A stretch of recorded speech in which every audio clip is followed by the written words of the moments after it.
Hello everyone, कैसे हैं आप सब। एक बार पुनः आप सभी का आपके अपने चैनल सी कोचिंग क्लासेस पर स्वागत है। तो क्लास 12 फिजिक्स चैप्टर 8 में आज 6 महत्वपूर्ण अति लघुत्तरीय क्वेश्चन आपको कराने वाला हूं। 2 नंबर के क्वेश्चन यहां से पूछे जाते हैं, इसलिए जो छोटे छोटे क्वेश्चन है ऐसे जो पूछे जा सकते हैं उनको मैं कराऊंगा। तो वीडियो को अंत तक देखना और जितने भी 6 छोटे छोटे क्वेश्चन कराऊंगा उन्हें अच्छे से तैयार कर लेना।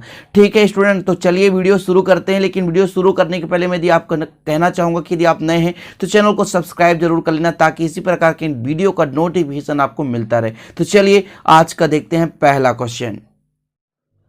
तो पहला क्वेश्चन है स्टूडेंट की रडार प्रणाली में सूक्ष्म तरंगों का उपयोग किया जाता है क्यों। अब देखिए, सबसे पहले आप समझें कि किसी भी चीज को दूर तक ले जाना, यदि किसी भी तरंग को दूर तक ले जाना है तो उसका तरंगदैर्ध्य कम होना चाहिए, मतलब उसका विचलन कम होना चाहिए, ज्यादा मात्रा में फैले ना। अब चूंकि सूक्ष्म तरंग का तरंगदैर्ध्य बहुत ही कम होता है, इसलिए विवर्तित नहीं हो पाता, मतलब किसी भी सतह से टकरा करके ज्यादा मुड़ नहीं पाता। देखिए विवर्तन है क्या, किसी भी सतह से टकरा कर मुड़ जाना, समझ रहे ना, इधर उधर हो जाना। लेकिन ये इतना सूक्ष्म होता है कि ये मुड़ता ही नहीं, सीधे कुछ दूर तक जा सकता है, इसलिए हम रडार प्रणाली में इसका प्रयोग करते हैं। तो देखिए उत्तर क्या है, सूक्ष्म तरंगों का तरंगदैर्ध्य बहुत ही कम होता है, अतः ये तरंगें विवर्तित नहीं हो पाती और बिना फैलाव के संकीर्ण किरणपुंज के रूप में आगे बढ़ जाती हैं। इस प्रकार सूक्ष्म तरंगों को संकीर्ण किरणपुंज के रूप में किसी भी दिशा में भेजा जा सकता है, इसीलिए रडार प्रणाली में सूक्ष्म तरंगों का उपयोग किया जाता है।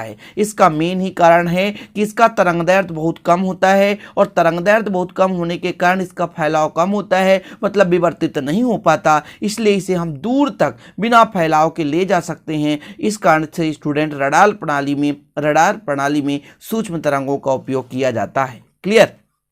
चलिए अब दूसरा क्वेश्चन है, देख सकते हैं कि कोहरे में संकेत के रूप में किन तरंगों का प्रयोग किया जाता है।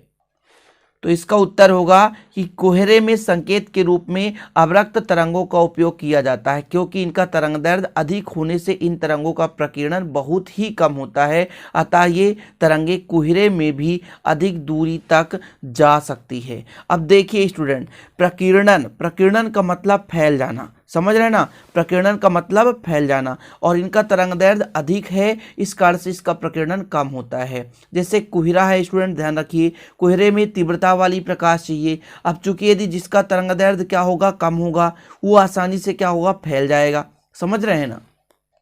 किंतु इनका जो तरंगदैर्ध्य अधिक होता है, इसलिए इसका प्रकीर्णन बहुत कम होता है, अतः ये कोहरे में अधिक दूरी तक जा सकते हैं, समझ रहे हैं ना स्टूडेंट। तो आप लोग देखते होंगे वैसे भी संकेतक में लाल रंग का कैसे प्रयोग करते हैं, जिसका क्या प्रकीर्णन कम हो, कम फैले।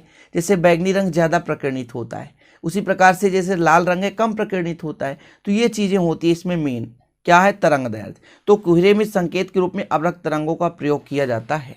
अगला, फोटोग्राफी के अंधेरे कमरे में लाल रंग का धीमा प्रकाश रखा जाता है, क्यों। क्योंकि लाल रंग धीमा प्रकाश इसलिए रखा जाता है स्टूडेंट, क्योंकि आपको पता होगा कि लाल रंग की फोटॉनों की ऊर्जा बहुत कम होती है, अतः लाल रंग का धीमा प्रकाश फोटोग्राफी प्लेट को प्रभावित नहीं कर पाता। अब छोटे छोटे क्वेश्चन है, कुछ आपको लॉजिक से तैयार करना है, और इनको स्क्रीनशॉट लेते चलो, आप लोग लिख लो और याद कर लो। ठीक है, मैं उन्हीं क्वेश्चनों को करा रहा हूँ स्टूडेंट जो विगत वर्षों में पूछे गए या पूछे जा सकते हैं, मोस्ट इंपॉर्टेंट है, उन्हीं को करा रहा हूँ। ठीक है ना। तो फोटोग्राफी के अंधेरे कमरे में लाल रंग का धीमा प्रकाश रखा जाता है, क्यों। क्योंकि लाल रंग की फोटॉनों की ऊर्जा बहुत कम होती है और ज्यादा प्रभावित ये नहीं कर पाता, इस कारण से लाल रंग का हम प्रयोग करते हैं।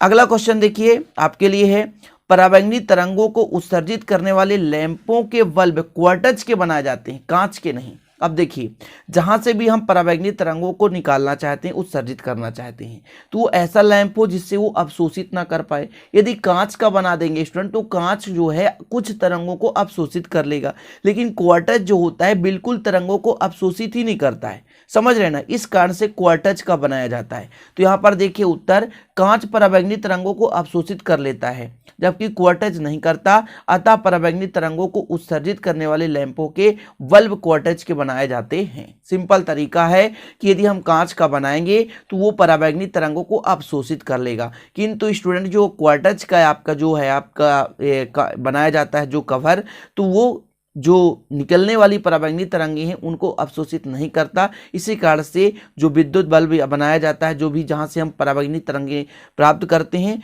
वहां पर स्टूडेंट किसका प्रयोग किया जाता है, क्वार्टज का प्रयोग किया जाता है, कांच का प्रयोग नहीं किया जाता। ठीक है, चलिए अगला देखें, विद्युत स्फुलिंग के निकट ओजोन की गंध क्यों आती है या क्यों निकलती है? तो देखिए ओजोन वहीं पे गंध देगा या बदबू देगा या ओजोन की गंध आएगी जहां ओजोन का निर्माण होगा, समझ रहे हैं ना। तो जैसे ऑक्सीजन ही ओजोन में परिवर्तित होगा, तो विद्युत स्फुलिंग में कुछ पराबैंगनी तरंगें निकलती हैं जो वायु में उपस्थित ऑक्सीजन के कुछ भाग को ओजोन में परिवर्तित कर देती हैं, अतः विद्युत स्फुलिंग के निकट ओजोन की गंध निकलती है। पराबैंगनी किरणों या पराबैंगनी तरंगों के प्रभाव से ऑक्सीजन जो है ओजोन में बदलता है, इसी कारण से हमें ओजोन जैसे गंध है ना प्राप्त होती है या मिलती है। क्लियर है इतना कि जैसे विद्युत स्फुलिंग हुआ, वहां से कुछ पराबैंगनी तरंगें निकली, पराबैंगनी तरंगों के कारण जो वहां पर वायु उपस्थित है, वायु किस में बदल गया स्टूडेंट? ओजोन में, और जब ओजोन में बदल गया तो ओजोन जैसे गंध आएगी, अतः विद्युत स्फुलिंग के निकट ओजोन की गंध निकलती है। इतना क्लियर? चलिए अगला देखिए, यदि पृथ्वी पर वायुमंडल नहीं होता तो क्या उसका पृष्ठीय ताप उतना ही रहता जितना अभी है? अच्छा, आप लोग एक चीज पढ़े होंगे, ग्रीन हाउस प्रभाव मैंने कराया है, पौधा घर प्रभाव, यदि नहीं देखे हैं तो उसे आप लोग देख लेना। ग्रीन हाउस प्रभाव में क्या होता है स्टूडेंट कि वातावरण के कारण नीचे जो पृथ्वी के चारों ओर का वायुमंडल के कारण पृथ्वी के चारों ओर का वातावरण गर्म हो रहता है। गर्म मतलब वहां का जो वायु होता है वो हल्का गर्म हो जाता है, निचली भाग की मैं बात कर रहा हूं।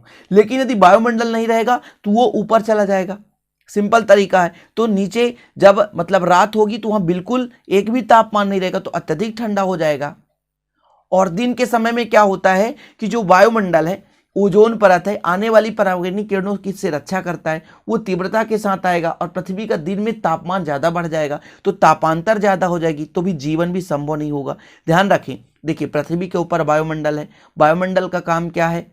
हमारी रक्षा करना। सिंपल तरीका है, सूर्य से आने वाली पराबैंगनी किरणों को ओजोन अवशोषित कर लेता है। कुछ मात्रा में अवरक्त किरणें आती हैं, लेकिन अधिकांश भाग जो है वो वायुमंडल अवशोषित कर लेता है, जिससे पृथ्वी का सतह मतलब नॉर्मल टेम्परेचर रहता है 37, 38, 40 है ना, ज़्यादा टेम्परेचर नहीं रहता, 50-60 तक मान लीजिए जाएगा, 50 तक जाएगा। लेकिन ऐसा नहीं था कि 70-80 टेम्परेचर चला जाए। यदि 100 टेम्परेचर हो जाए 100 डिग्री सेल्सियस तो आदमी झुलस जाएगा, है ना। तो जो पृथ्वी के चारों ओर जो वायुमंडल है स्टूडेंट, तो वायुमंडल के कारण आने वाली प्रकाश जो है अवशोषित हो जाती है और पृथ्वी तक नॉर्मल टेम्परेचर पहुंच पाता है। यदि वायुमंडल नहीं होता तो ज्यादा मात्रा में टेम्परेचर आता, ज्यादा मात्रा में किरणें आती और पृथ्वी के चारों ओर जो भी आपको दिखाई दे रहा वस्तु ना वो झुलस जाती। और रात में उतना ही, जैसे रात में क्या होता है कि जो किरणें उत्सर्जित होती हैं तो वो वायुमंडल से टकराकर पुनः पृथ्वी तक आती है, तो हल्की सी गर्मी बनी रहती है। लेकिन यदि स्टूडेंट वो पूरा का पूरा ऊपर चला जाए, पूरा का पूरा चला जाए, जब वायुमंडल रहे तो पूरा का पूरा परावर्तित होकर चला जाएगा, जिससे पृथ्वी पर 0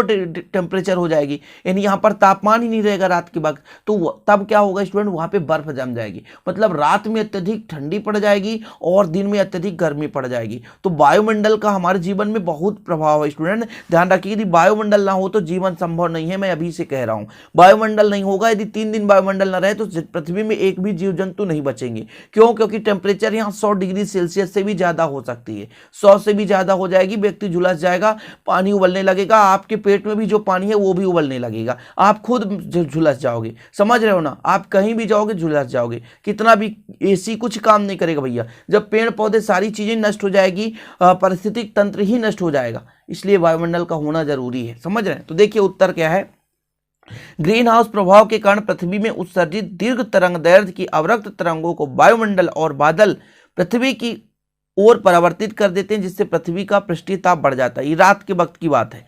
यदि वायुमंडल नहीं होता तो पृथ्वी से उत्सर्जित अवरक्त तरंगे आकाश में विलीन हो जाते, फलस्वरूप पृष्ठीय ताप कम हो जाता और ठंडा हो जाता। लेकिन दिन में भी तो ये हो सकता है ना, दिन में भी होगा। यदि वायुमंडल मान लीजिए ना हो तो वायुमंडल तेजी गति से आएगी और पृथ्वी का तापमान बढ़ जाएगा और पृथ्वी में व्यक्ति झुलस जाएंगे, है ना, टेम्परेचर हाई हो जाएगा।